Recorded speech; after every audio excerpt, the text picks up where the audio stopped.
Hello everyone, welcome back to another episode of Crazy D's Equipment. My name is Angie. Today we have for you a list of the top 10 best looking tractors ever. We hope you enjoy.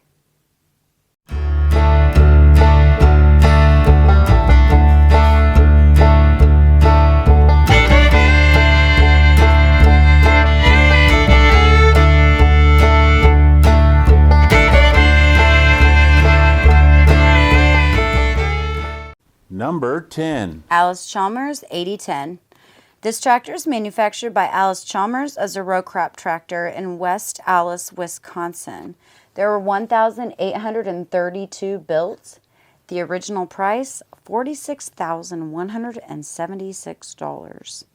You have three options on the 8010 transmissions. We have either 16-speed partial power shift, 20-speed partial power shift, or 12-speed Allis-Chalmers. The engine is an Allis-Chalmers 4.9-liter six-cylinder diesel. The drive is 4x2 two-wheel drive or 4x4 manual four-wheel drive. The differential lock is foot button. Steering is hydrostatic power. The differential hydraulic wet disc brakes come in this tractor as well. The cab came standard with heat and air conditioning. Optionally, you could get radio and cassette tape player. The two-wheel drive wheelbase was 106 inches, four-wheel drive wheelbase 96 inches, and the weight came in between 12,630 pounds and 13,600 pounds. Number 9. John Deere 4020. The John Deere 4020 was an agricultural tractor model made by John Deere from 1964 to 72. It replaced the nearly identical 4010 that had been introduced with Deere's New Generation series in 1960 and offered a number of improvements over the previous model, which included more horsepower, heavier rear axles, and a differential lock. The 4020 was produced with three engine options: diesel, petrol, and LPG. The 4020 diesel has a six-cylinder engine tested at 84 drawbar and 91 PTO horsepower. John Deere's Synchro range transmission with 8 forward speeds and 2 reverse speeds was standard. A power shift transmission was optional.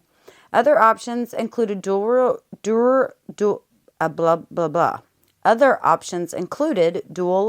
wheels and an enclosed cab with heat and air conditioning.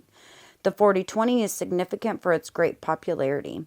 Over 184,000 units were built. It was the most popular tractor of its time. During its production run, a few minor changes were made to the 420 and other tractors of the New Generation series.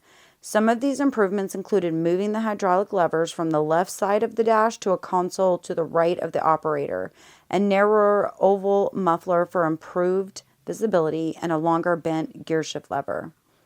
In '69, John Deere introduced the 4000 tractor that was based on the 4020. It was a high horsepower to weight tractor designed as a runner rather than a lugger.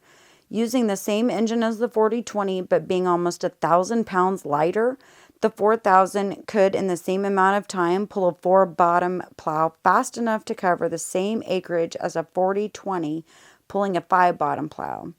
The John Deere 4000 was also an economy tractor, providing the same power as the 4020 with fewer features and smaller rear axles at a lower price. However, most buyers opted for the popular 4020, and only about 8,000 of the 4000 tractors were built. When John Deere introduced its Generation 2 tractors in 1972, the 4020 was replaced by the 100-horsepower 4230. Number 8. Massey Ferguson 95. The Massey Ferguson 95 was built from 1958 to 1961 by Minneapolis Moline, distributed by Massey Ferguson, in the Minneapolis area as a standard tread tractor. The engine is a Minneapolis Moline diesel 6-cylinder. It is liquid cooled with the displacement of 426 cubic inches. The belt's claimed at 63 horsepower. The chassis is 4x2 two-wheel drive. Cab has an open operator station, and the transmission is 5-speed gear. The wheelbase is 96 inches. Weight is 7,400 pounds. The rear tire is 15 to 34, and the front tire is 7.5 to 18. Number 7. Oliver 2050. The Oliver 2050 was only built for about a year, from 1968 to 1969, by Oliver as a row crop tractor in Charles City, Iowa. The original asking price was $12,000. Horsepower comes in between 96 and 118. The engine itself is an Oliver Hercules diesel 6-cylinder liquid-cooled engine with a displacement of 478 cubic inches. The chassis is 4x2 two-wheel drive or 4x4 manual four-wheel drive. The steering is power. The brakes are independent disc. The transmission is either a 6-speed unsynchronized gear or an 18-speed partial power shift. The cab is an open operator station, optional with air conditioning. Number 6. Cockshutt 40. The Cockshutt 40 row crop tractor was the second tractor produced by the Cockshutt Plow Company from 1949 to 1958. Having developed the medium-sized Cockshutt 30, Cockshutt developed the heavier 40 using a 6-cylinder engine. The 40 was rated for 4 plows. It was sold in the United States as the Co-op E4. The Cockshutt 40 was scaled up from the 30 with many of the same features, including a live power takeoff, which at that time was a novelty. The optional feature allowed the tractor to operate machinery at a constant speed, whether the tractor was in motion or stationary. The tractor was styled in the same streamlined manner as the 30 by Canadian architect Charles Brooks. A 230 cubic inch 6-cylinder engine was provided by the American Buda Engine Company for the 40, supplemented by a diesel version in 1950. Kerosene and LP gas options were added to the product line in 1953. Following the acquisition of Buda by competitor Allis-Chalmers in 1953, Cockshutt used Perkins and Hercules engines. 40s with Perkins 4-cylinder diesels were designated the Cockshutt 40D4 from 1954 to 1957 and the Golden Eagle in 1956 and 57. The 40D4 eventually became the basis for the Cockshutt 560. In addition to its optional live PTO, the 40 could also operate bell-connected apparatus. Models were produced with narrow double or single front wheels, a wide standard fixed axle, and an adjustable wide row crop axle. 14,900 Cockshutt 40s and derivatives were built at Cockshutt's Brantford, Ontario plant from 1949 to 1958. Base price in 1955 was about $2,600. A fully optioned 40 could cost more than $3,600. Number 5. Deutz D9005. This tractor was produced from 1966 to 1967 by Deutz. We have 2 models. The D9005 was a 2-wheel drive, and the D9005A was a 4-wheel drive. The engine was a Deutz F6L 812 diesel 6-cylinder air-cooled, displaced at 311 cubic inches. The engine produced 85 horsepower. Chassis was 4x2 two-wheel drive, 4x4 manual four-wheel drive. Steering was power. Brakes were a hydraulic drum. We had an 8-speed transmission. The wheelbase was over 100 inches, with the weight coming in between 8,100 and 9,481 pounds, with a rear lift of nearly 7,500 pounds. Number 4. International Harvester 660. This tractor was built from 1959 to 1963 by International Harvester as a standard tread tractor. There were about 6,900 built with an original asking price of $6,000 in 1963. We had 3 engine options. We had the International Harvester 4.3 liter 6-cylinder gasoline, International Harvester 4.6 liter 6-cylinder diesel, or the International Harvester 4.3 liter 6-cylinder LP gas. We also had the International Harvester 263, which was gasoline, 6-cylinder, liquid-cooled vertical L-head with a displacement of 263 cubic inches. The drawbars tested at 70 horsepower and the PTOs tested at 81. The transmission, you had 5 or 10 speed options. We have 2-wheel drive, manual steering. Hydrostatic power was optional. We have independent mechanical disc brakes and an open operator station. Number 3. Fordson Super Major. This tractor is built from 1961 to 1964 by Fordson, which was a part of Ford, but at a factory in Dagenham, England. Dagenham,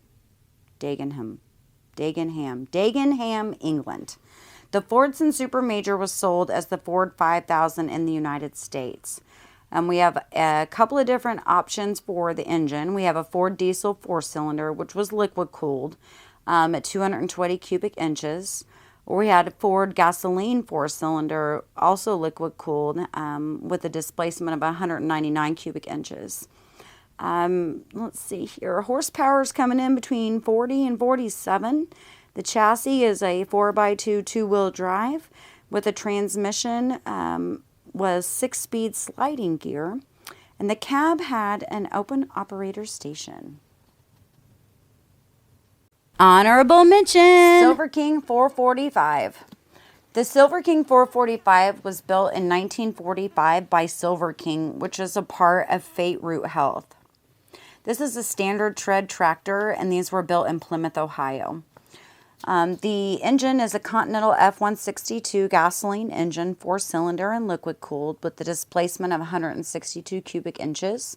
This is a 4-speed 2-wheel drive with manual steering and an open operator station.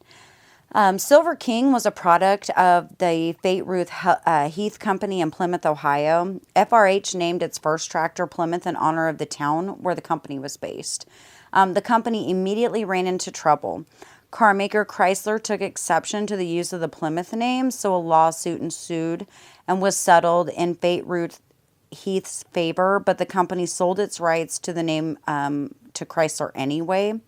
That necessitated a new name for the FRH tractor. Company officials believed their product to be the king of tractors, and the Plymouth had been painted silver with blue trim. The Silver King was born. The 1020 Plymouth tractor was introduced in 1934. Powered by a Hercules Model 1XA 4-cylinder engine, it had a 4-speed transmission and a top speed of about 25 miles an hour. The name Plymouth was prominently cast vertically on the radiator nose. Art has 2 1934 Plymouth Silver King tractors. One was used as a grounds tractor at the Ohio State University. The other was produced just after FRH sold the Plymouth name to Chrysler Corporation. Although still a Plymouth, it also carries the Silver King nameplate on the nose of the radiator grille. Silver King introduced an unusual 3-wheel tractor in 1936. The new model was sold as a cultivating and general purpose farm tractor. 3 rear-end gear ratios were offered. Low ratio for general farm work, medium for combination hard work and speed, and a high ratio used primarily for highway mowing tractors. These tractors traveled at highway speeds reaching about 30 miles an hour. The first 1,000 produced had cast iron frames, and later models used steel plate frames along each side of the engine. FRH was small enough to build tractors farmers wanted. Because the company could modify each tractor as needed, it claimed each was custom made. So many models were produced that it's hard to keep track of them. One of the 3-wheel versions, the 38 became the 380, the 44 became the 440, the 445 was another standard tread tractor, and tricycle tractors fell into the 340, 345, 600, 660, and 720 series. From 1934 to 54, FRH produced 8,600 tractors. The tractor line was then sold to Mountain States Fabricating Company in Clarksburg, West Virginia. Production was discontinued at the Plymouth plant in 1953 and moved to Clarksburg, where tractors were produced from 55 to 1957. Number 2. Ford 6000 tractor. In March of 1961, the Ford Motor Company introduced the Ford 6000 as its high horsepower row crop tractor. It was rated as a 5-plow tractor with 66 PTO horsepower. The Ford 6000 featured new styling with a steel casting on the front of the tractor with 2 built-in headlights. It also had a shipping weight of about 6,500 pounds, but an operating weight of 9,700 pounds when it was equipped with a full set of wheel weights and tires 90% filled with calcium chloride. It offered a choice of dual front wheels, a wide adjustable front axle, or a single front wheel. The original power plant was a Ford 6-cylinder diesel engine with a 3.62-inch bore and a 3.9-inch stroke, resulting in a displacement of 242 cubic inches. A Ford 6-cylinder 223 cubic inch gasoline engine was soon added with a 3.62-inch bore and a 3.6-inch bore. The intake for the air cleaner was the scoop on the top of the hood. The screens for the radiator were located on each side of the tractor behind the front casting. The Ford 6000 tractor featured the Power Store hydraulic system, which was a unique closed center hydraulic system with an accumulator. Located behind the front casting, the accumulator was a large cylinder with a free piston, which had compressible gas on one side and pressurized hydraulic oil on the other. This enabled a small hydraulic pump to build up a large volume of pressurized oil for cycling the 3-point hitch or for operating a remote hydraulic cylinder and the power brakes. The power steering used a separate hydraulic pump. Another unique feature of the Ford 6000 was its 10-speed select-to-speed full power shift transmission. Ford emphasized the select-to-speed was not an automatic transmission with a fluid coupling, but was a mechanical transmission with 3 planetary gear sets controlled by clutch packs and bands. The operator used a small lever on the side of the dash to select the desired gear without using a clutch. There was no clutch pedal, but instead an inching pedal was provided for hitching to implements or for an emergency stop. Operator comfort was provided by a 2-position steering wheel and the Rest-A-Ride rubber torsion spring seat. The first Ford 6000 tractors were painted Ford's traditional red with gray hood, fenders, and wheels. However, these first tractors experienced problems with the diesel engine, transmission, and leaks in the hydraulic system. So Ford offered the owners the choice of having their tractors updated with improvements or receiving a new tractor with the improvements. The improved tractors were painted blue with a white hood, fenders, or wheels. The recalled tractors were updated and sold as remanufactured tractors. And number 1. JI Case 930. The JI Case 930 was manufactured from 1960 to 1969 by JI Case. It was a standard. It is a standard tread tractor. These were built in Racine, Wisconsin. The original asking price was $6,700 in 1969. The 930 Comfort King, which was the 930 CK, was introduced in 1962. We have a diesel engine, 6-cylinder, liquid-cooled, with a displacement of 401 cubic inches. The belt is 83 horsepower. Chassis is 4x2 two-wheel drive. Steering is power assist. Brakes are differential mechanical dry disc. The cab is an open operator station. And we have a 6-speed gear transmission. These tractors had a wheelbase of 84 inches and a weight of about 8,750 pounds. Thank you so much for joining us today. We hope you enjoyed the video. Make sure you hit the like button and subscribe to the channel. We appreciate each and every one of you. We'd love to see your comments, hear any reactions that you have. Thank you again so much, and have a great day.